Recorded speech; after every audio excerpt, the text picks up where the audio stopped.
Peli kaka biso nyos tokufa mutu atikala tepo tozomona lokolo ndireti aya lukuteleki ma miso ezame mobala lelaka te basi na motema réponse akopesa biso ezali kaka yo nde kobongisa mboka oyo po tozomona mboka yango banda élection esalama likambo moko ya malamu eza te président oyo azobukonzi soki azalaka président soki azalaka nani o toyebi te elo etikali ezaka batia mura na FARDC baya babakisama awa po tous les sortes ya bavoleur baza awa batie bango awa na kopanga ba te fa nane ya totanga bula fufu to ngomole ya totonda te.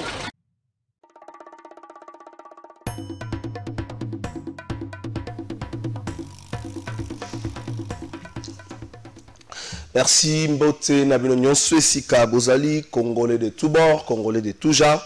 Maintenant, Sobalga République démocratique du Congo, Topesi Binombote. Lundi à l'éloyo, 10 juin 2024, République démocratique du Congo.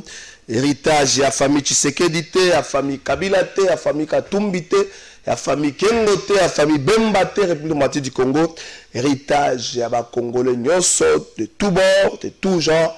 Bato balingaka mboka oyo pe bato balingaka yango te mais bavandaka na mboka oyo boye bakemboka oyo ezali héritage ya bakongole nyonso eza héritage kaka ya bato bazokamba te to pe baoyo bakambaki lobi te ezali héritage même ya baoyo nanu na famille batia motu te na liste ya bokambi ya mboka oyo lendi ya lelo oyo makambo akoloba ekosila mokolo oyo mvwama akopesa valeur na mongamba mokolo oyo trésor public vous allez constituer kakate na ba famille à bateau bazo kamba mokolo le gros de budget et que vous allez orienter na ba programme de développement durable le gros de budget et que vous allez orienter na makambo vous allez toucher peuple au quotidien mokombi ya gouvernement maman premier ministre azala kibongo mokolo ya samedi na assemblée nationale et siko wapi akenda ko déposer programme ya gouvernement na ye maman Judith Tuluka déposer ko programme ya gouvernement na ye et pas ya mokambi ya assemblée nationale mwana mboka Vital Kamerhe oyo programme yango esengeli ba multiplier yango pour être ba pesa na ba députés nationaux soki lobité to kozela programme ebima na ngambo assemblée nationale mokolo oyo programme à gouvernement et cause à la débattu qu'on a fait to koyeba soki investiture eko Saleman Zokande le même samedi wana na après-midi maman premier ministre azala ki liboso ya ba députés nationaux liboso ya ba députés nationaux na ngambo ya Pullman ezaki sur demande na ye ba députés nationaux basanganaki pour être bayo kaye bonaki pe présidium ya union sacrée zala Nzokande union sacrée commune na molimo ya 12 et si quand bamususu bazali bamususu bakozala te siko bamususu bazali ba oyo kuna bakozala te bonaki bazala bango nyonso kuna bakiti mususu zalaki vide ditant premier ministre akoti bakiti mususu zalaki vide batia yete kabuya yete bemba yete Vital Kamerhe mboso ko dampwanga sama lukonde pa ya kité premier ministre ya ki kuna libosa ba députés nationaux à lobby na kopesa bino image wana en illustration même otuna eloko ni ezobangisa bango le côté le premier ministre yambo programme ça l'a présenté peut défendu dans l'Assemblée nationale va multiplier ba rencontre et comme même la rencontre ba tout basuko yambi bango pas premier et pas président de l'Assemblée nationale tant que bazo ma notion non on va investir le gouvernement vous allez investir quelque chose au boyo qui dans le programme en côté est-ce que sujet là pour investir gouvernement sujet là les programme convaincant rassurant oh comme ma pole na bomo ya ba congolais de tous les jours makanisa kobanga mama Judith azobanga nini tozotuna na nano mama Judith azobanga nini et donc on les a poussé à multiplier ba rencontre dans le cadre ya koluka ete ba ya baba investir gouvernement mama Judith azobanga nini motuna azobanga nini pourquoi l'union sacrée doit avoir peur ya remema gouvernement na ngambo assemblée nationale est-ce qu'il faut tolo ba l'union sacrée kufi mais bato bazoboya kondima Compagnie de tata mokonzi ya kola zoboya kondima kenyo saka kufi komi na baka ka ya babati ya bamboso ya bakabuya na ka ya bakamere ka bakamere ne batu baza pesa mwa mingi te en termes de près ya ba membre à présidium ya union sacrée toujours quand Jean Pierre baza na kanini. Est-ce que l'union sacrée kufi batu bazoboya kondima? Est-ce que ce présidium de l'union sacrée ça dit tellement mabé que bato baza na courage te à affronter bango koyebisa na bango que non trop c'est trop ou encore de marche na bango ne babandaki yango ba député suki na nzela to komeka mwa moke ko vendre lango na émission na biso ya mokola lelo bongo tozala na deux invités na plateau na biso ya mokola lelo 92 milliards pour 5 ans 92 milliards de dollars pour 5 ans et ça li bongo moboko ya maman premier ministre a okende ko défendre na ngambo assemblée nationale etika sikoto ka secteur na secteur ba ko toucher point nini motako boni ba na secteur mais 92 milliards pour 5 ans soko divisango et ça là ba 18 milliards par an ba 18 milliards quelque chose par an mais mo tourner ça est-ce que maman ministre a me côté si na logique ton école ya politique congolais oza la école ya ba français malamu oza la école ya ba monta minene oyo ko bangisa population mais dans les concrets et comme moi passe il faut battre bika au quotidien 92 milliards pour 5 ans on a moins vertige à belipe à quoi 92 milliards pour 5 ans à cause de vertige à belipe à quoi toujours c'est lango et c'est quand tu commandes encore la misa pour ça tu ni sama le konde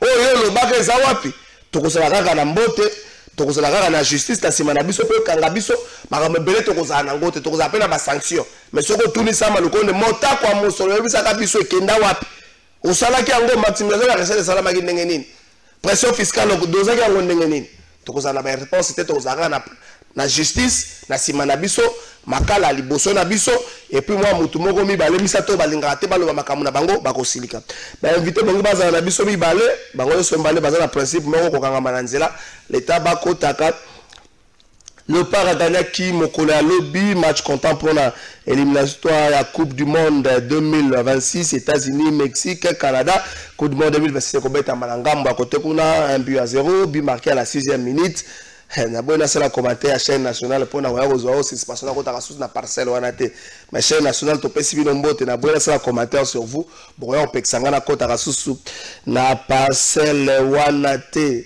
awa mwana 13 ans a commis que somba parcelle à 3 millions de dollars moi na 13 ans a commis que somba parcelle à 3 millions de dollars to zaka na Congo moi na 13 ans a somi parcelle il y a 3 millions de dollars to lo bani soko lobi boye batomboki mais na kopesa bino interview à victime papa mokolo presque 90 ans interview à victime papa nyokwami pour être avocat a sali mafia moko a sali mafia falsifier signature na ye a kosibo peut-être que le pango wana bana tata batumboki bazana mosolote mwana ya 13 ans ya DG mwana ya 13 ans ya DG selon papa mwana ya 13 ans ya DG ya nini DGI on a 13 ans ya DG ya DGI selon papa wana a sombi parcelle ya 3 millions de dollars awana gombe mwana ya 13 ans ya DG ya DGI tango vente salema ki azaki na 13 ans a sombi parcelle ya 3 millions 3 millions de francs tant où il y a 13 ans zaka makasi na koyema bana banela mzuba ba soma 3 millions est-ce qu'il faut la nantela ndeko kolanda nzela wana te mbongo za la ba fruit ya mosala na yo eza te ba fruit ya ba kombili bongo sala makelele mwana 13 ans moko asomi parcelle à 3 millions la kosabila sabino yango bandeko est-ce que aujourd'hui la police nous insécurise est-ce que aujourd'hui la police est commis pour créer l'ébisson insécurité est-ce que le bonito bala okuta na ba policier na nzela ponga na biso okuta na policier na nzela ete sike zala ki mwa molili okomi na esengo po oyebi ete police azali wana likambo esalami lobi na butu na bumbu na avenue Panzu na bumbu na avenue Panzu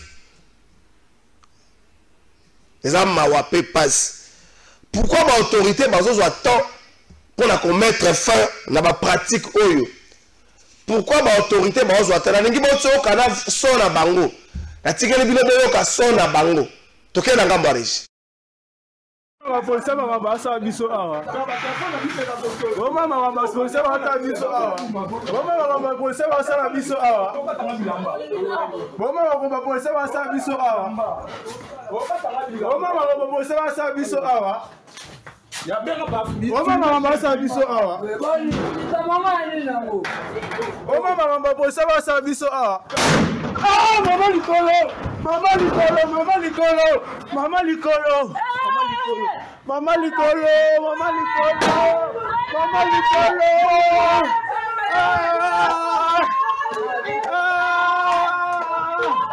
Abesi mama likolo. Betinga bana likolo. Kiani. Natiki bale nzambe na ngai natiki bale. Ngai natiki bale nzambe na ngai natiki bale Seigneur. Mobi téléphone. Yango.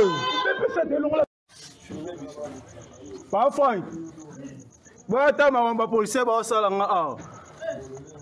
Boma ba policier mama ba osala nga awa. Bomona. Bomona ba policier mama ba osala biso awa. Boma mama ba policier ba osala biso awa. Boma mama ba policier ba osala biso awa. Boma mama ba policier ba osala biso awa. Boma mama ba policier ba osala biso awa. Oma mama sa biso awa. Oma mama polisa ba sa biso awa. Ah, mama likolo. Mama likolo, mama likolo. Mama likolo. Mama likolo, mama likolo. Mama likolo.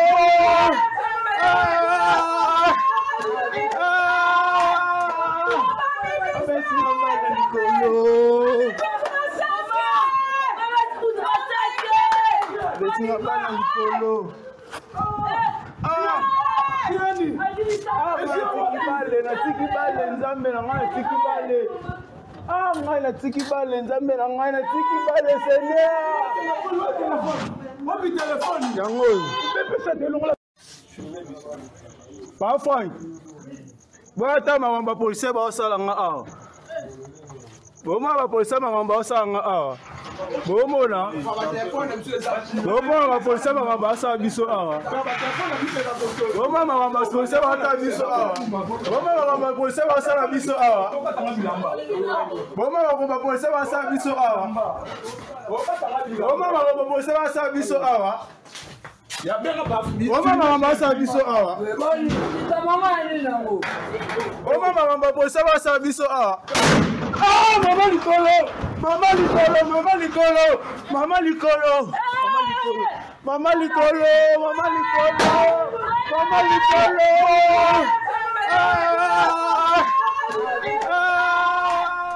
Merci beaucoup. Bouti kolanda wana ba pratique. Il y a quelques éléments à la police.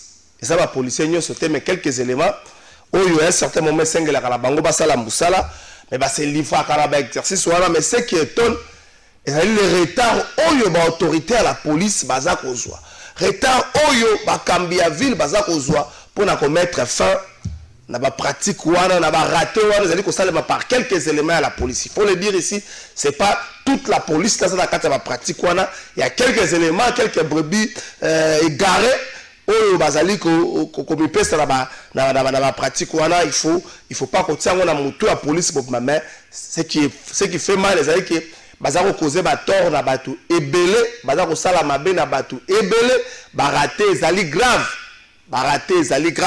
na kati ya likambo wana. Est-ce que Joseph Kabila a laki moto ya mayele? Est-ce que na prise ya pouvoir na ye Joseph Kabila azalaki moto ya mayele?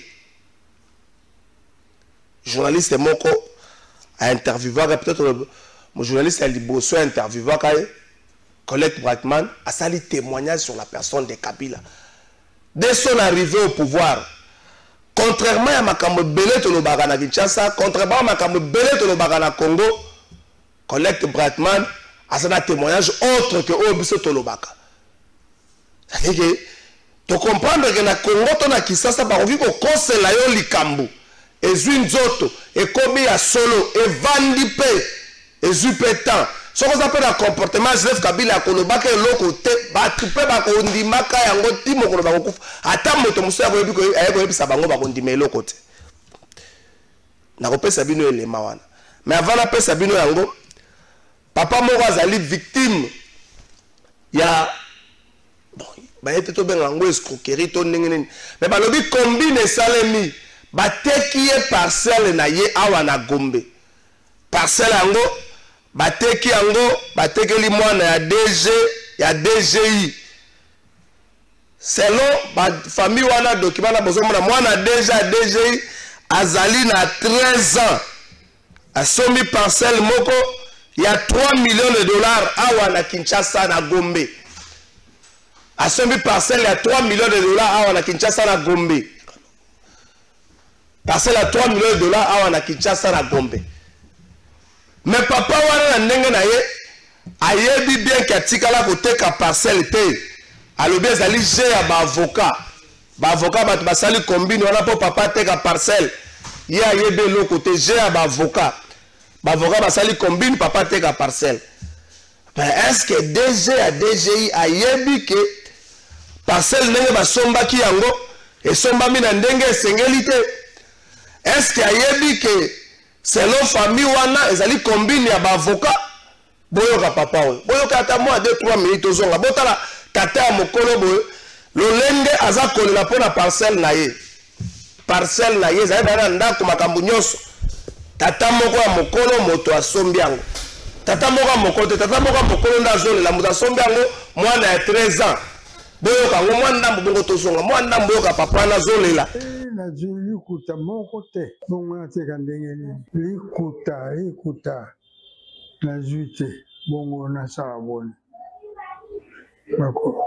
bakonzi basalela ngai likambo oyo noki zami naza komona mpasi bongo ngai nazali na bana ebele soko nalingi koteka eloko ata mwana moko akozala temoin te eloko te ezebele alobi akomi ye moko ndenge ya kosala setu nga azali kotala mpo nazalaki na conscience te bongo likambo nini aloba lisusu makambo manso kwama alekaki wana te lokola bajournaliste ya liboso bayaki lokola bakamataki ezali kaka bongo. Est-ce que yo ondimaki to opesaki papa wana ndikisaki ateka lopango na yo? te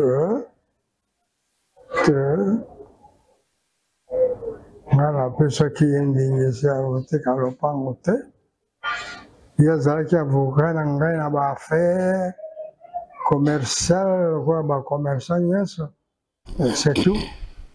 Merci beaucoup. Vidéo va rebongisa yango l'état technique a bongisa yango to rediffuser yango mokolo ya lobby. C'est-à-dire moi na DG à DGI il y a 13 ans tango avant de salama parce que la photo na mona photo wana ya ba document tango avant de salama ya na 13 ans asombi le pango mokolo to kutu mutatia mokolo to mama na ya son nom 13 ans moi na DG à DG asombi le pango 3 millions 3 millions tango zo bonde la nzambe pesa ngambongo nzambe pesa ngambongo nzambe mbongo bat moko 13 ans asombi le pango akanyaki na Paris foot akanyaki na winner to asali nini winner bato comment gagner ba 13 millions ba 3 millions Paris foot bato comment gagner ba 3 millions moi na DG à DG ngai te vidéo tata wana ezali bon ngako luka plainte pa na ngai ngambo ya lobengo ngako parcelle ngai ko parcelle na document ko ko trésor po yo zo la mo mosolo ko ba ona simana botina ngana parking ngako parcelle ono luka DG à DG moi na wana 13 ans somba parcelle ngapa ko zo ngona patron mo somba parcelle ba millions moi na 13 ans ah le Congo eza malamu.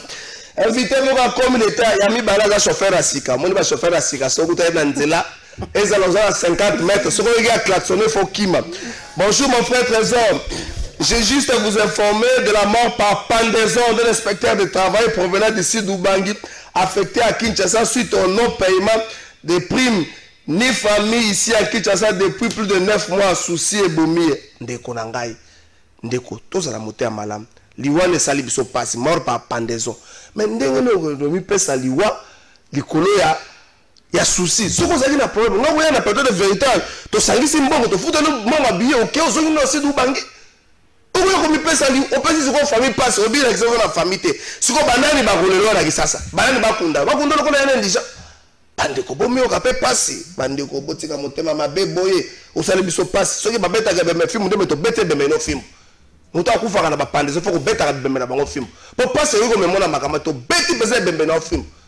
Pour tirer les bottes, pas ce billet, tu vas foutre le billet. Et ça va combien 5 quelques dollars. Mbanaga, ça va 105 dollars, 115 dollars.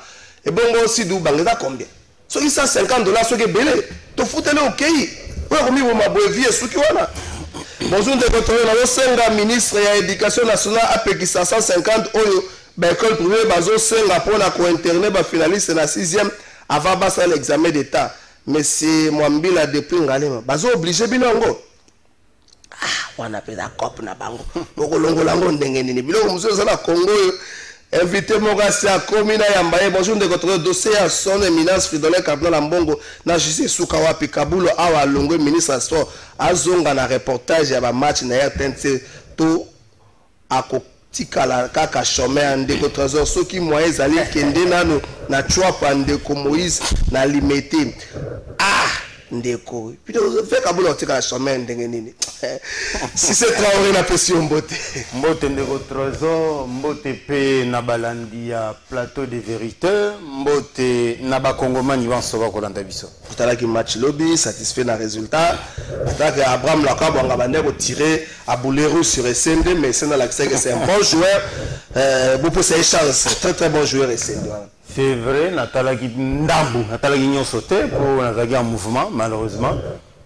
Mais et Sengi Pété qui est la spécialiste de football pour nous mettre à vie. Mais na beta ben dembo quand même na bomwana. Mais je me dis que j'ai quand même été en joie. Il y a Koyoka qui est aussi là qui Kolonga. Bande Koya, bah perdu hein. Perdu il y a Togo. Même si domination ezalaki te penza réellement boy na terrain supériorité na terrain penda boy et monanaki te mais évidemment en débat quand on ne peut pas dominer un match vaut mieux le gagner plutôt que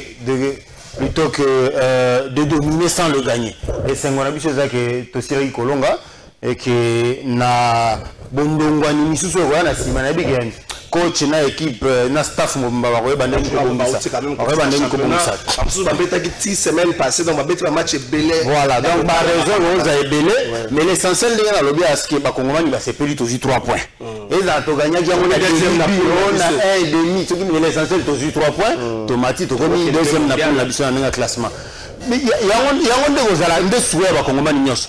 L'essentiel, le token est quand même. Même si on a pied tes figures, le token nanuka. Et oui, ce token va qualifier. Ce token mondial joue un match à l'Opan. On dit que vous avez le token en boca. Enthousiasme aux alamakasi. Enthousiasme aux alamakasi. C'est vrai que token d'Akala. RDC c'est nation football. RDC a quand même nation football. Mais. Ce qui est là, c'est que tu revivre l'exploit, ne serait-ce qu'à se qualifier pour la Coupe du Monde. Je te dis, la choix sera totale. Peine collègue qui a été la gestion, il y a un peu de comme moyen pour que Léopard Bassala piètre figure T pour la matali mondiale. Merci beaucoup. Bonjour, c'est Roger Botto. C'est la papa Lopango Naï, toujours Kendewa. DG à DGI. Moi, il y a 13 ans, son bagage parcelle, bozong c'est la papa parcelle, bozong c'est la parcelle, botique antima, déjà, bozong c'est la parcelle, tata batu, ça malamute, tata le vivo sommet on a nenga malamute, bozong ça. Si c'est Traoré, premier ministre, c'est là qui m'a connu samedi, Nangambo et assemblée à parlement, qui a déposé programme à gouvernement, avant, il y a quoi décortiquer en gros, mais au Toyebi, ils allaient nous demander 2 milliards pour 5 ans. 2 milliards, tout cas, on habite mitano, et ça a 18 milliards quelque chose, comme si la première ministre donne l'impression d'avoir trop peur, il y a exercice, il y a défense, il y a programme là. Du coup, vous allez résoudre la tractation. Nous, vous vous rendez compte qu'à déposer programme samedi, les avant-midi, mais les après-midi, l'initiative à Sangissi, député, il y a une sacrée Bangani. On a toujours eu un gouvernement député comme la 3e République où le Premier ministre est membre, il y a majorité parlementaire. Mais cette fois-ci, exercice, il y a défense, il y a un programme au gouvernement, Premier ministre comme si il y a Banga, peut-être parce qu'il y a un connaisseur, Tombola Kimugongo, Steve Mika et autres, peut-être Banga, il y a un gouvernement, il y a avant tout, Bakota na Moussala. Mais pourquoi l'agitation est belle autour, il y a il y a exercice en journaliste parlementaire. Merci de mon de votre trésor. Ce qu'il faut dire, c'est que c'est politique. Nous sommes au Salema et à politique. Nomination naïe, qu'on défendre le programme, bandi mayango, investir. Nous sommes à politique. Et quand on fait la politique, il faut qu'on ait un bon calculateur. Il faut qu'on ait une vision musicale. Qu'on ait jouer la carte pour se protéger. Tout le monde a qui tout ce qui a entouré une nomination naïe. Et c'est tout à fait normal en tant qu'acteur politique, avoir précaution. Et majorité au pouvoir, avoir précaution pour qu'il y en a là-bas, qu'il ne peut essuyer chaque été, humilié que les parlementaires vont investir au gouvernement. Ça va être un échec puissant pour le régime en place. Voilà pourquoi je disais d'entrée déjà qu'un politicien a une vision en musique, il faut être un bon calculateur. Membre du régime et la majorité parlementaire, on ne dit jamais que vous allez humilier les parlementaires, ils vont investir au gouvernement. Et qu'on peut ce message en opinion. C'est qu'entre la majorité au pouvoir, ce sera ça le message. D'où au moment de la tractation de ce Salema. Mais les députés sont pas des hommes libres. Pour que les canards et que les députés, il y a mouvance na bango. Il y a eu maman JDT.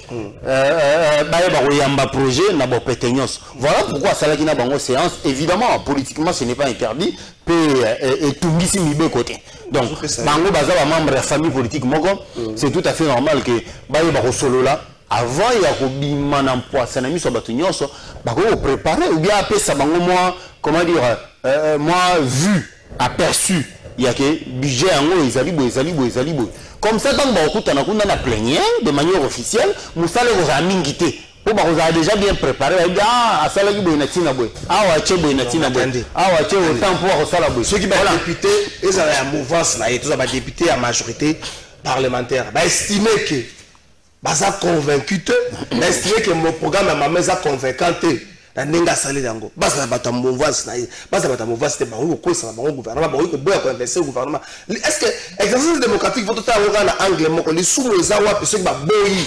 Vous appelez exercice démocratique moko ya malamu. On a vu ce qui s'est passé hier en France. Le président Emmanuel Macron a annoncé la dissolution de l'Assemblée nationale parce que selon hier là député c'est pas autant là moko il faut protéger la République.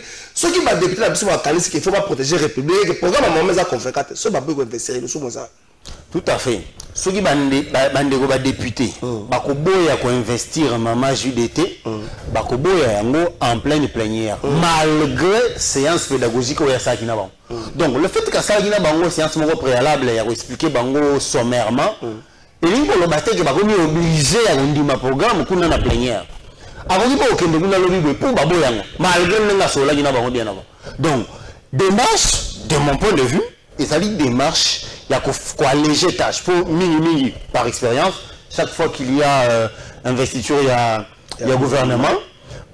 Volume, il y a intervenant à plénière, ils ont tellement moulaï que et comme même petit lobby. Et puis généralement, ça va débat dans mon pouce, vraiment mention incidentielle, moi quelque part, le député m'a dit intervenant, il y a 200, au moins on a combien 50. Oui, quand tu as débat, plénière veut bandini, quand tu débat. Donc au lieu de perdre le temps qu'on a, il y a 5 minutes, il y a 4 minutes. Oui, mais quelque part, ils ont perdu le temps. Pourquoi? Parce que ça, je le dis par expérience. Occasion, occasion, parlementaire, profite. Même si même si on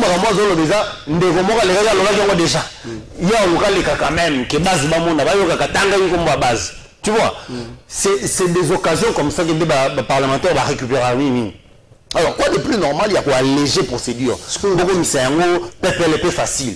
Genre, beaucoup t'en as dit déjà, si vous avez aperçu un programme, ils ont comme ça, beaucoup t'en as plénière, ça, elle nous a déjà expliqué, pas la peine d'intervenir sur ça. Donc, au moment où on va intervenir, on va manquer, parce que déjà, la députée, c'est là qu'il s'est procuré, pour évidemment, service, il y a président AVK, bakabeli déjà nani exemplaire il y a un programme du gouvernement et que bandeko ba parlementaire chaque député na bureau na bavandi ba étudier à repérer faille place ni ya kolobe la place donc tout ça a déjà été fait pour que c'est un chose en onga il y a quelques instants et puis vous validez même exercice Vital Kamerhe a sali au président de l'Assemblée nationale Azouyamba député avec comme discours ceux qui va bimi on va investir le gouvernement mais vous allez investir quoi pour que ta programme té mais tout mais eloko nini balingi basala président avant ya mabango président Samuel ayami bango à selon na bango mais tant que ba discours té qu'on va investir le gouvernement vous allez investir sur base de quel programme boyoki justement oyebi eloko moko faut faire bato ba comprendre la politique et ça rende nini de la ndenge ba organiser ba institution ne science politique et sengi babiloko belé ça le maro préalable au moins le gouvernement mama JDT avant bima ba ba composer yango eza bango wana bato famille politique moko donc composition ya gouvernement et sengi ke bo sangisa ndambu bo sangisa ndambu na bo sangisi ka batute oh na biso ke VPM te bo sangisi pe na mayele c'est le programme on les a bino nyonso eza mama JDT na fachi te eza bino nyonso. Ça veut dire que Bino tout pesa qui maël. Il y a une équipe pour mettre en place pour ça programme au gouvernement. Ouais. Dans cette équipe là évidemment toutes les familles politiques prennent part. Matin dans expert. Au Bino boza AAB, au Bino MLC Sonindeni. Matin dans expert. Chacun donne un avis avant que pondre le programme au biso tout le monde en public. Donc vous ne pouvez pas avoir participé à l'élaboration d'un programme en gros. C'est supposé que le programme va investir parce que délégué n'a pas zalaki tant on a lamba yango tant on a préparé yango programme gouvernement ça la marabon donc si autant to komikuna et ça to lani na cadre ga ndeni be ko sengi ko salama publiquement peuple ayoka amona ni yango mona ba séance et ça les marade de manière solennelle mais en réalité quand on va lamba programme wana akomi ko lobisa ba toutes les nani ba participer yango président Samuel Sarom ko lobisa ba à chaque sortie on va investir le gouvernement le rôle là-bas dans classe on va investir le gouvernement. Et puis il y a une chose, hein, de trésor, politique, politicien, et c'est invité que Bondongwani a bien ralentir le pays. Mais minito. La première ministre qui a Sambé et qui savait qu'il va beaucoup investir au programme naï. Ce qui veut dire, le gouvernement n'est pas imbalamoko. Et quoi imbalamoko. Et c'est on va parler la procédure à zéro. Vous comprenez? Et ça, vous savez combien de temps ça nous prendra pour y en place combien de temps. Alors, pour ne pas revivre le même scénario, moi je trouve qu'évidemment ça rentre dans les justes coutumes et la politique dans le Parlement, les Arabongo. Vous préparez un coucou, vous détailler publiquement. C'est aussi à ça que servent les cabinets politiques. Sinon ça existe pourquoi? Il faut beaucoup de coucou, bolambi dans les détails, bolambi toujours. Vous préparer, vous présenter. Est-ce que crainte à ma casse et à maman Juliette était là que l'union sacrée existera toujours? Ah, ça je ne sais pas, je ne peux pas répondre à la place naïe, mais ce que je sais c'est que... Tout à l'heure, image, il y a samedi.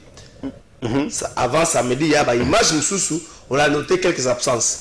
Mais il y a samedi, exercice sur le moyen salama, c'est-à-dire le présidium, pour quelque part, chaque délégué a libo tamou ça va déroter de ça on a permis de consoler après à expliquer bon non c'est ça toi planir un peu ma différence ça tout qu'un libo mais on a constaté il y a que les membres du présidium qui sont membres du bureau de l'Assemblée nationale de Bayak les citoyens bosso bon veut qu'on la cité avec Joe Biden a un problème belé a remis ko bossa na makambo atelemi boye im les opprimés zo beta baluki azo bossa na azo tambola on a cité avec Joe Biden yo no makasi papa mbozo za makasi za no makasi mbuta mboso kaka ba membre ya présidium de Bazalaki Kabuya absent Bati absent Samalukonda absent même Bemba absent est-ce que ça été début à frustration moko boye na kati ya nyosa ke oyo et que la crainte moko légitime pas à maman ce qui a se retrouvé qu'on a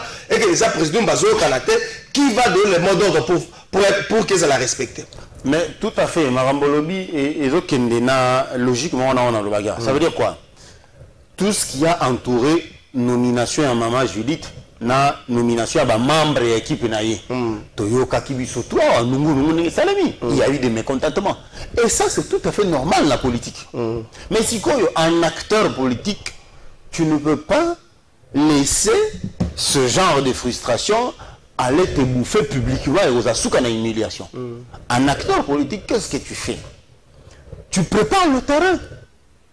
Dès lors que Magambo Bosala et Tungisi Mibe côté, il y a que beaucoup de temps sur le préalable, pour préparer le programme, dès lors que Tungisi Mibe côté, certains témoins il n'y a pas de problème. Si les frustrations, ça c'est normal, ça existe dans toutes les familles politiques, ils partout. Nakao est à l'union sacrée, c'est vrai qu'il y en a aussi. Même si on va voir au public, mais c'est vrai qu'il y a des frustrations. Cependant, est-ce qu'il faut laisser la frustration et, comment dire, et bloquer la machine? La réponse est non. Il faut qu'on passe outre la frustration. Oui, tout à fait. C'est sa façon d'exprimer mécontentement et frustration. Même si on a cause c'est bon, ça a calmé, tout harmonisé, tout équilibré, tout créé. Et c'est ça qu'on appelle l'arbitrage, garant du bon fonctionnement des institutions. C'est comme ça que l'ambition est tellement belle, il faut les gérer. Qu'on gère, c'est de manière solide. Et ça peut être que, comment dire, autorité morale et à FDC. Aza déçu, ainsi de suite, il a des exigences, et c'est normal en tant que félin calculateur pour faire monter en chair pour que d'après ça, comment dire, il y a force politique. Ça, c'est tout à fait normal. Ndeko yebisa DG wana zongisa lopango ezaya batu papa wana azape na bana na ye bon déjà le big papa wana na bana te bino bon ya ko memisa biso ngambwa. Bonjour Ndeko, nazali molandi monene ya émission na yo problème na biso ezali ba abi pour ya ba policier biso awa tozali na chango plus précisément na Mikondo tokoma ko banga ba policier koleka ba M23 kokanga mwasi to mobali ekomi lipa na bango totambola kalisusu te pasi papa. Ndeko Cissé nazala image moko asoma peut-être ya qui après que image wana les quand même on a comme l'impression babu ya ba policier et l'équipe mingi et que ba kambina bango bazozo attend pour na ko intervenir. Est-ce que Congo continue à lire wana ou encore le quoi dans la période transitoire entre un gouvernement qui part et un autre gouvernement qui entre et ça peut justifier un peu le comportement wana. Bon ça me fait l'illustration image autant l'image autant le mozo commenter ça m'a lobi na butu na venu panzu na commune na bumbu. Ça na commune na bumbu lobi na butu. Nakati ya maison ko commercial la bandeko police ekoti wana mutazo lela azo benga kudu ba parabo ko tala makamba police ba sala ngai ti ala ile ko la beti masasa na ko la le bale la tiki bale ko sala mané moi ça c'est image à l'illustration moi muke. Est-ce que ba raté wana ça est justifié par cette période transitoire ou encore il y a toujours ba élément moko incontrôlé ndenge ça la kanango ba se permettre les leaks mais malheureusement ba ça la traquer. Déjà, ce qu'il faut dire, c'est que brebis galeuse, l'élément contrôlé, dans chaque police, dans chaque armée, bateau, comment dire, répondre et ça existe partout, même aux États-Unis, même en France, même en Allemagne. Cela dit, ce n'est pas une excuse pour que la police tolérer que éléments indisciplinés peut incontrôlés. Les responsables de la police à Kinshasa a dit que ce genre d'éléments existe et ce genre de cas sont de temps en temps déférés devant lui pour qu'il y ait une solution. Évidemment, c'est déshonorant un peu que de voir ce genre d'image. Pour l'honneur, il y a PNC. Évidemment, il faut que va sévir, Mukonzi à police à sévir, à Bendamatoyi, pour remettre ordre na rang ya ba policier va répondre sous ordre. espérons que kosalema bonga na bonjour ndeko trésor boye bisa ba policier batika biso oyo tozolia na bango matembele tata continue ta phrase na yo waniza repousser za ko accuser bato mususu nasonga toke na régime avant toke na régime Joseph Kabila la Ramael Makasi Hollande collègue départemental yo peut Joseph Kabila la Ramael Makasi. Bon, ndeko Kabila je ne le connais pas personnellement. Tu na agir na gestion. C'est bon, nao tali agir.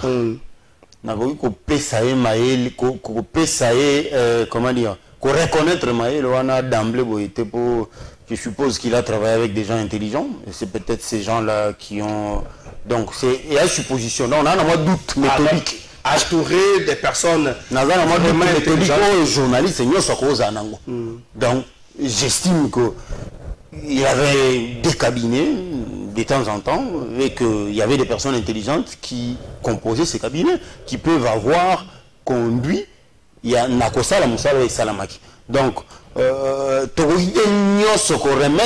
sur na mapeka ya Kabila comme quoi c'est pareil même pour Ndeko Tshisekedi lui-même là où il est limité il le dit je travaille avec des gens qui de temps en temps et c'est à ça que ça sert un cabinet nous sommes dans un laboratoire donc ce Ndeko Moi politique à sali et réussir il faut que pousse un peu mieux au talent de bonnes personnes mais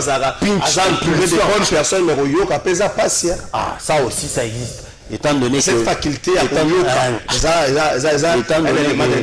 donné que vous êtes partagé, hein, quand vous avez remis le président de la République, même Kabila, il a vécu la même chose. Chef de l'État, ça vient de partout. Et puis, quelques minutes après, une version contraire. Tu deviens partagé. Il faut une sagesse pour opérer le choix. Donc, c'est comme ça.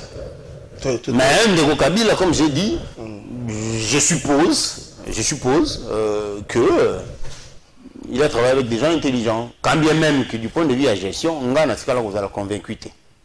Personnellement, en tant que citoyen congolais, on a un point de vue. Qu'est-ce qui, selon yo, si Maté Soka Salaki Yango, ça allait faire de lui peut-être le meilleur président du Congo de toute l'histoire de ces pays? Qu'est-ce que c'est l'oyo mon Makambozebele Ndeko Kabila Kenda tiki biso na budget il y a 4 milliards de dollars. Est-ce que c'était pas un budget sincère qu'un budget par exemple les bateaux à maman Judith à 18 milliards, bateau Rome on a 18 milliards en comme combien caca des chats. Comment on peut faire 18 ans au pouvoir et laisser un budget de 4 milliards pour un pays qui dispose d'autant de ressources à taille entre nous? C'est vrai qu'ils ont le droit tout ça là. Moi, retro na budget il y a 16 milliards na 2023. Tout le budget à 16 milliards. Est-ce que c'est impossible? Est-ce que dans le vécu quotidien de la population, on va ressentir budget à 16 milliards? Est-ce que c'est impossible que tout ça ait 18 milliards? Je dis non. Ce qui tout ça à 16 milliards, donc tu occupes pour ça il y a 18 milliards. De 16 à 18. Et car il y a que ceux qui te tiennent sérieux, tu as même il y a 30, 40. C'est faisable. Seulement, coulage de recettes publiques, le temps peut être bouché, pour que canaliser. Ce qui va boucher, est-ce que tu le budget à 100 milliards? Est-ce que tu as bouché? En gros, encore certaines personnes pensent qu'il ne faut pas vivre. Mais le fait d'abord d'avoir réactivé IGF, ça fait partie de ma volonté. Le fait d'avoir réactivé la Cour des comptes, et la volonté de boucher. Le fait ainsi de suite, sur Taliban rapport il y a des GI, il y a des régies financières, ils ont quasiment triplé la recette. Ça veut dire que ici, comme petit à petit, mais c'est vrai que c'est pas facile. On continue à dire qu'on continue à perdre 15 milliards. Mais c'est vrai que ce n'est pas facile. Ce n'est pas facile. La question c'est un système qui était déjà érigé. Les systèmes sont déjà érigés. Il y a du jour au lendemain un claquement des doigts au déboulonné. Crois-moi, il y a déjà, y compris Bissot, nous faisons partie du système parce que quelque part, moi, autant il y a illégal, et là mafia on va le ministre Songolo il y a 4 mois à bloquer Tiona aïe bino na ba marche alors que il vient bon on a bénéficier na illégal donc c'est le coulage de recettes publiques les arabes conditionnent de baïba même le bisogno sol bah genre recette il y a fonction publique au moins 300 000 moi 400 000 oh tu profites en ango et tu capitale nous sommes nous et essayer les oater nous aura quand même c'est ça le coulage de recettes publiques ça fait partie mais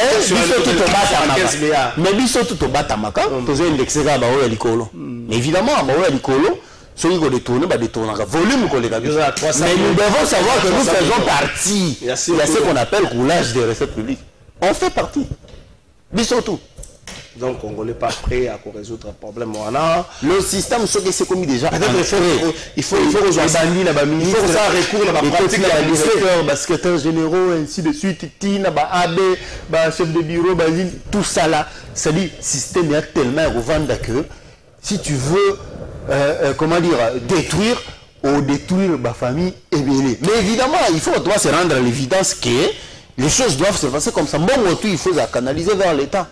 C'est à l'État de faire la redistribution équitable, il y a des ressources. Si on redistribue des missions qui sont comme là, il y a noté. Tout le monde connaît Batman, bon, tu as Joseph Kabila. Donc, il y a un régie Colette Batman, témoignage sur la personne de Kabila. C'est là qu'il y a un micro, il y a un déco à Top Congo. Tant qu'on va dans ces jours, on a un gambo à Bruxelles. Joseph Kabila. Donc, il y a un régie. Dans ces enseignements-là. Juin, avec Colette Brackman. D'abord, comment vous réagissez la première fois que vous rencontrez le jeune de 29 ans qui prend les rênes du pays? Je ne le connaissais pas, je le connaissais de réputation, c'était le fils. J'étais à l'aéroport au moment où l'avion s'est posé et où j'ai vu un homme jeune serré dans son uniforme avec un visage absolument de pierre qui ne montrait aucun sentiment, qui a traversé et on m'a dit c'est le fils, il est revenu du Katanga, enfin c'est le fils et on verra bien. Donc c'était des moments dramatiques, donc il est passé devant nous très protégé, il y avait des soldats zimbabwéens qui le protégeaient, voilà. Et puis les choses ont évolué. Et après, assez rapidement après, 2 ou 3 semaines après qu'il ait prêté serment, j'ai demandé à faire une interview, ça s'est arrangé, enfin, voilà. Je suis allée à Kinshasa et j'ai eu la chance de faire la première grande interview de Joseph Kabila. Et là, dans un bureau très simple, avec un meuble, une chaise, enfin, extrêmement modeste, je me trouvais devant un jeune militaire avec un visage de marbre, aucun sentiment ne transparaissait. Mais là, ce sont mes sentiments à moi qui ont pris le dessus. Moi, je connaissais son père. Moi, je regrettais encore que son père ait disparu de cette façon-là. Et je n'ai pas réfléchi. Et c'est venu comme ça spontanément. J'ai dit, mais Monsieur le Président, on est ici pour une interview, mais avant même de vous poser la première question, je dois vous exprimer mes sincères condoléances parce que je connaissais votre père et j'avais de l'estime et de l'affection pour lui. Voilà, je veux simplement vous dire ça. Maintenant, on peut passer à l'interview. Et là, j'ai eu l'impression que le bloc de glace se fissurait et qu'il était touché par c'était juste un sentiment d'humanité, quoi. Voilà. Et alors on est passé tout. Merci beaucoup. Ndeko Igor bana kiseso merci. Bilenge ba komi komitu na soyo ko la jeune na Congo ezali déjà infraction. Poso ko za jeune, oza DJ infraction nyonso wana. Ba yotu na ba konzi ya mboka ko la jeune. Mais biso pe to za bilenge te ndenge nini bazo makambane zo komela biso te. Ezo komela aka bino bona tuni. Ko la jeune na Congo za ngo infraction te mobeko moko te asika. Et comme bongo, cause à jeune, ça n'a pas fait. Du coup, si c'est Oyoki, à taper journaliste, à ce qui n'a bandé les témoignages dans le but en Abimaki, l'interview à l'Ibossan Joseph Kabila, bah je ne sais congolais, bah c'est là que moi Zoua. On est à celle intervenant précédent avant mon taliboso, et à mon bango, bah ça là, bon, ça n'a pas normal, ça va pratiquement normal. Mais lorsque collègue Brackman a lobby pour tout président africain, ceux qui me montrent à l'Occident comme présenter ma bé, ils ont pas qu'à autant mon aligné la bangoté. À représenter ma bé, à cause de la charger dans les médias occidentaux, soit à cause de la charger, à cause de la, au besoin même, à cause de la même objet à élimination physique. les cas avec nous. Alors Joseph Kabila qui arrive au pouvoir, oh ayebi que papa banda kotambala na nzela moko te na bango. Akei azan lenge 29 ans, 30 ans dans quelques mois, pression wana. Il faut yamba yango na mapeka. Il faut comprendre peut-être pression wana pour la commission peut-être par exemple na pression na mapeka. C'est qu'elle dit lorsqu'il tient un point de presse avec Macron, bango balé ba que na deux sens opposés. Interview peut-être des alliés révélatrice, c'est un peu la gestion de l'Occident par rapport au continent africain. Lecture là. Bon, déjà, il faut dire que c'est vrai, Colette n'a carnet d'adresse assez fourni. Et puis, il a une carrière aussi riche et longue. Cependant, d'un point de vue politique, je suis, comment dire, débutatif sur ma affirmation. Ouais, ça dit.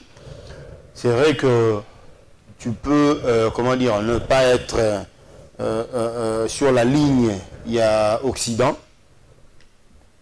Et généralement, c'est comme ça que les Occidentaux traitent tous les chefs d'État africains, ou même d'ailleurs, qui ne sont pas dans leur ligne de gestion. Par conséquent, nous, en tant qu'Africains, ça aurait été quoi, comment dire, le palliatif. Le palliatif est pour créer une union en tant que chef d'État africain. Pour se soutenir entre bino mutuellement. Mais il n'a pas de parce que si un président africain est, comment dire, abandonné par l'Occident, mais dispose du soutien et à homologue africain, crois-moi, rien de ce que l'Occident pourrait faire va avoir d'impact en Afrique. C'est ce que Kabila aussi aurait pu faire. En créant comme une sorte de fédération au niveau de... Là, tu parles de quel Kabila, Musée ou Joseph? Je parle de Joseph, bien sûr. La meilleure façon pour lui, plutôt que de faire semblant d'être avec les Occidentaux, alors que eux-mêmes, ils ne sont pas idiots, ils savent que non, ce type est en train de faire semblant, il n'est pas avec nous. Bah, au monde, la meilleure façon, quand on n'est pas d'avis, avec une injonction, surtout des Occidentaux, c'est de créer un rapport de force, un équilibre. Mais vous avez créé un rapport de force avec quel membre? On a UA, la Union africaine. UA est ça lecture sur UA. Lecture UA est pris par certains Africains comme une structure pour entretenir certains dictateurs africains. Donc ceux qui ont la dictature, c'est la porte d'entrée au Occident pour rejoindre un peu la prise il y a UA. Pour il y a son talent Bia par exemple, Denis Sassou Nguesso, Tokutaye, Tozomonaye, Maman Samsung Kufa, Yazara na beaucoup. Je ne parle pas qu'il y a Kende en termes de vie humaine, Kende par rapport à pouvoir. Bia na Cameroun. Il y a comme ça certains Africains, tout à fait, c'est ça la politique qui est occidentale. Mais est-ce que Bino, ceux qui voyaient bien, il faut se laisser faire? Si toi et moi nous le savons en tant que journaliste, ça veut dire que le chef d'État peut bien. Le chef d'État va composer l'Union africaine. Ça veut dire qu'il peut bien. Parce qu'il y a un déjà. Alors ceux qui va bien et qui va ça va forte pour que va créer le qu'on a bango à fédérer et puis ça va pour entre bango en tant qu'Africain pour créer équilibre avec les injonctions occidentales. Ça veut dire qu'ils ont envie de se laisser faire. C'est là où moi je reproche chef d'État y compris Joseph Kabila. Il aurait pu se porter initiateur d'une initiative voulant fédérer l'Union africaine et en faire une force. Il va faire ça. Créer un équilibre. Avec quel partenaire? Kadhafi a commencé Kabila est arrivé au pouvoir. Kadhafi a commencé la démarche. Oui. Mais Atiki Yango a le chemin. Évidemment, il fallait qu'un courageux sorte du lot. Ça aurait pu être Kabila. Parce qu'il est établi que quand on est jeune, on a du sang chaud, on a une vision, comment dire, révolutionnaire. On vient pour booster les choses. C'est que si Kabila était à mesure de gérer en interne, il aurait pu impulser le même comment dire, changement au niveau des différents chefs d'État. Il joue avec l'influence, son influence politique, mais l'influence il y a un beau canaille. 2, 3, 4, 5, tu te crées des alliés avec lesquels beaucoup impulser. C'est ça la diplomatie. Quelques exemples. Kabila arrive au pouvoir, Kabila Joseph. Parmi ces pays, parmi les pays limitrophes de son pays, il y a d'un côté Sassou Nguesso, qui lui trouve au pouvoir. Il part à Tiki Sassou Nguesso. Il y a de l'autre côté Paul Kagame, Joseph Kabila retrouve au pouvoir, accueillir à Tiki, fait ce qu'il va partir. Il va laisser Kagame, parce que Kagame m'a dit au 2030. C'est comme ça, à connaître, et Batouana, tu peux t'ouvrir à eux, mais pour quelle finalité? Parce que Bango, parce qu'on a calculé, et Zali à Bango, vous avez un élément à battre. Ce qui est vrai, il faut, comment dire, Poutine a fait ça avec, comment dire, comment il s'appelle, Medvedev. Poutine est venu à impulser une nouvelle dynamique sur la Russie.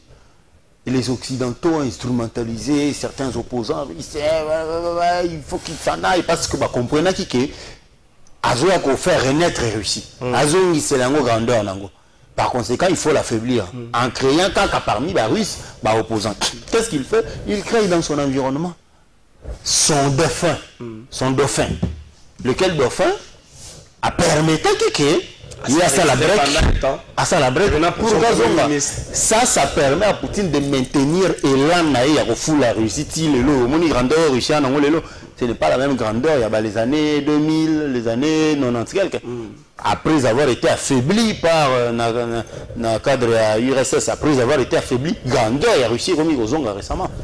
Si vous avez une vision, il faut avoir de la stratégie. Et évidemment, des bons conseillers, un bon entourage, des gens qui peuvent nourrir la vision en bon. Même si vous avez la tissu.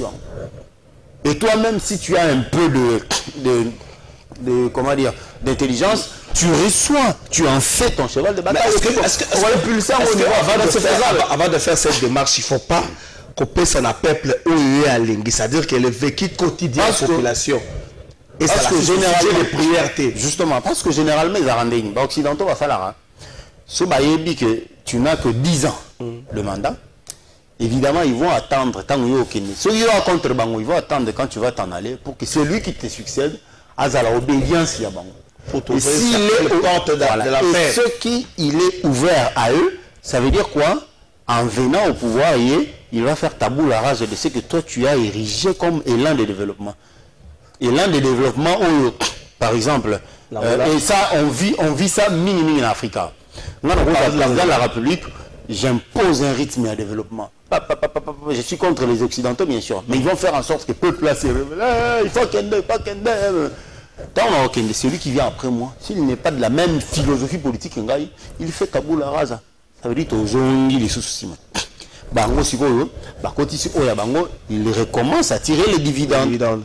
Mais si tu peux préparer ton successeur à la philosophie maronaise, tu prépares quelqu'un, c'est la lavage de cerveau à quelqu'un, cotiser ce qu'il faut. Il comprend que c'est la nation ou rien. Quand il arrive au pouvoir, même si on le menace de mort, il peut encore à la limite accepter de mourir. On peut penser à ça dans la gêne africaine, Beka. Mais justement, le monde est en West Afrique, c'est cet élan-là qu'on veut, dans tous les États africains. Et ce qui est comme il y a la moitié, il y a des pays africains. Pour moi, l'Union africaine, ils ont sous syndicat et le chef d'État. On a peut-être quelques parents qui sont là pour nous remater. On peut citer Sassou Nguesso, Paul Biya. Mais justement, c'est parce que, par exemple, moi, comme il balait. Mais ceux qui ont commis tout un bloc. Je te dis, dans cette réunion, on a dit, Biya, Guinée, on a dit, Obiangema, et les autres, tout. Donc, bon, tout va anéantir. Parce qu'il y aura un bloc fort. Pas chef d'État puissant de manière singulière.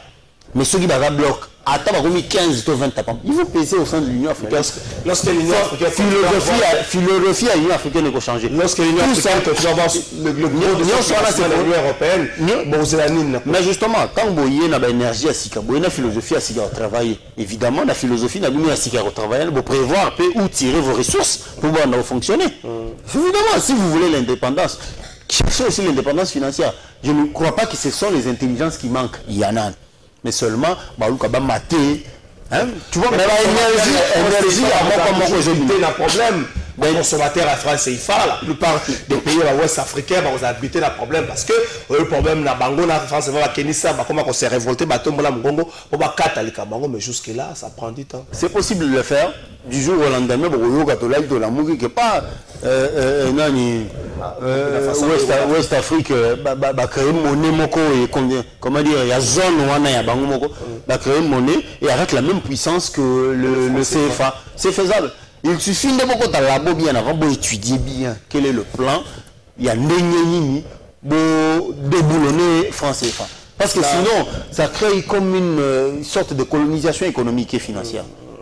Le président Oyo te décrira ou en aligné Oyo Soloba. Vous placez Félix Tshisekedi d'abord nini. Est-ce que Félix Tshisekedi d'abord il y a Vao et Sika ou Félix Tshisekedi d'abord il y a Pepe Sassou, Pepe Biya, Pepe Kagame. Vous placez Félix Tshisekedi d'abord. Tshisekedi est dans le lot il y a Bao Yobazo, qu'il y a une nouvelle énergie. Vent et Sika. Tshisekedi a même dit ça d'entrée de jeu tant que pouvoir que même s'il faut que je meure pour rétablir la paix dans l'Est, j'accepterai de sacrifier ma vie pourvu que la paix revienne à l'Est. Un discours comme ça, c'est un discours anti-Occident. Parce que nous savons que c'est eux qui entretiennent l'insécurité. Et toi, quand tu viens, tu dis, je vais imposer la paix, même s'il faut que je meure. Parce que nous savons que les Occidentaux sont prêts à tout, même à éliminer des chefs d'État. S'il le faut qu'ils voilà. Donc, c'était un discours contre l'Occident pour leur dire la paix doit revenir, peu importe ce que ça coûte. Ça, c'est le même discours que l'autre, Ibrahim Traoré, les autres qui ont pris le pouvoir au Burkina, comment dire, ailleurs, au Mali, et ainsi de suite. Donc, c'est un discours. Il y a des révolutionnaires, un discours de ceux qui ne veulent pas se ranger derrière les dictats, l'interventionnisme, il y a des occidentaux. Merci beaucoup de suivre cette émission. Tout le monde a des questions, pour échapper pourquoi aux autres Tikaye à s'échapper facilement. Il parle du budget. Tout le monde Kabila a coûté un budget combien autour de 300 millions et comment Mayango la 4 milliards, et ça combien de pourcentage? Entre le budget de 4 milliards et celui de 16 milliards, en toute honnêteté, budget nini ou la population qui n'a pas si mouqué par rapport à Mosusu. Aïe, ndeko. Ndeko.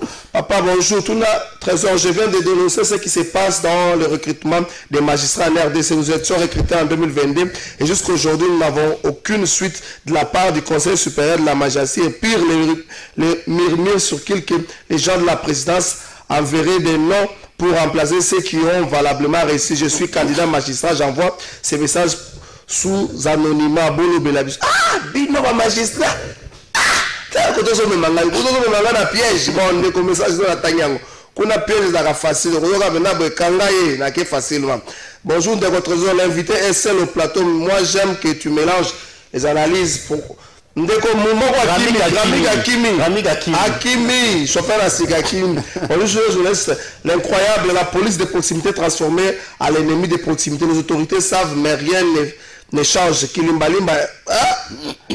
Ah, papa, wana mayobo, wana ekolo moi passi. Bonjour, de votre biso bandeko na yo awa na Delvaux, toujours là la lisusu te pongi ya bien. Ba policier ba komisi biso bilanga na bango. Moko naza victime, ba policier ba botolinga y porte-monnaie. C'est Andy depuis Delvaux. Na Delvaux na ba policier ba botana na kwanga na dendo. Ba policier botika boykom. Mon frère, justice na Congo 0. Bazongi c'est la lupangu ya papa wana ezali cop ya justice tende ko za dossier ya justice tika justice na makambwana. Bonjour plateau de vérité boto langai maman Judith 92 milliards wana ezambongo ya ba politiciens ba koyiba dans 5 ans to ezambongo ya population akolela dans 5 ans. Amega kozala clair na biso. Merci Zande ko Ismaël Mukadi depuis Lemba. Maman Judith makamboza na ngwa ko gérer émission c'est là ça ba message. Bonjour plateau de vérité c'est depuis Badara tolingi totu na biso et pas bakozinani apesi lisusu ordre batu batonga na terrain ya RVA na Badara. Ah, batonga na terrain RVA. Bonjour trésor, juste Gelon Amatadi qui bat dans les comportements que vous avez vu à Bumbu, Awapé, même ma général Blaise, général Blaise, bonjour de côté. Cette rencontre de la première ministre est une corruption morale car elle ne veut pas être contredite lors du débat sur son programme irréaliste et utopique au regard des chiffres avancés par elle. Ah! Merci beaucoup, Ndeko. Une minute, Ndeko Souki, ça, une minute, car une minute, ça, là, maintenant, il faut retenir que développement, comment dire, et ça les marra dans la durée, dans le temps. On ne peut pas demander au gouvernant de faire de la magie. Tout développement, évidemment, avec ça, il faut regarder d'où vous venez pour calculer, pour projeter et ensuite pour avancer. C'est vrai qu'il y a la misère, il y a la promiscuité, il y a tout ce qui fait qu'aujourd'hui, les Congolais sont, comment dire, hésitants avant de croire. Mais il faut aussi comprendre que la donne politique est souvent compliquée et très complexe. Merci. Il faut avoir du temps pour pouvoir implémenter le projet. Merci beaucoup, Ndeko Cissé Traoré, dossier à le pango à papa wana na kozonge la ngombo kola lobi mwana 13 ans zongi sa parcelle papa lobi ba sombi yango